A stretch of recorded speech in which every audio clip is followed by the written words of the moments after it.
Bom, vamos conversar com a Thaís Herédia, que está aqui com a gente. Thaís, sempre bom tê-la aqui com a gente. Muito boa tarde para você. Dá para a gente fazer essa comparação? Agora, o Naka entrou mais cedo, né, falando de Davos direto, falando com a gente, disse que esse discurso de hoje foi bastante otimista, né? Mais um otimista do ministro Paulo Guedes, né?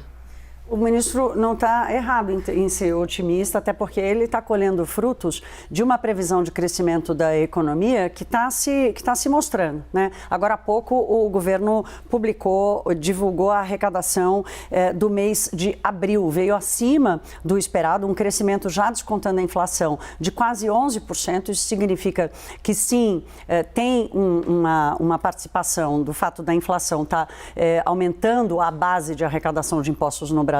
Esse é um efeito inescapável, mas há também arrecadação por causa do aquecimento da atividade econômica.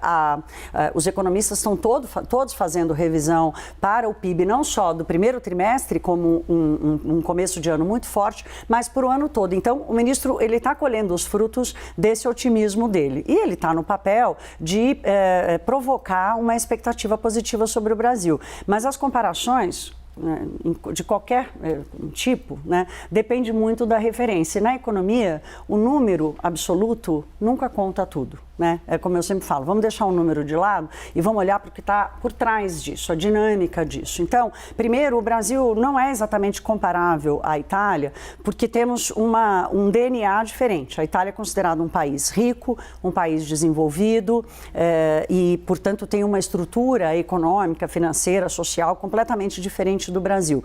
A dívida pública está, sim, muito elevada. A Itália tem uma das piores condições fiscais dos países que formam a zona do euro. Isso não é uma coisa de agora, isso vem desde a crise de 2010, 2012, quando a Grécia quase deixou a zona do euro. E, sim, ela tem dificuldades, inclusive, para crescer. Ela teve o pior crescimento da zona do euro nos últimos anos, pior até do que o Brasil na última década. Então, sim, a Itália é um país com problemas, mas ainda assim, esse número absoluto, a Itália tem 150% do seu PIB, da dívida relacionada ao seu PIB. O Brasil tem um pouco menos de 80%. O Japão tem 224%. E ninguém diz que o Japão vai quebrar ou está numa situação pior que qualquer outro país do mundo, porque tem mais de 200% da sua dívida na relação com o PIB. A questão que está por trás disso é, primeiro, a Itália tem uma taxa de poupança das famílias e da economia em geral bem maior do que a nossa. A taxa de poupança deles é de 20%, a nossa é de cerca de 14%, 15%.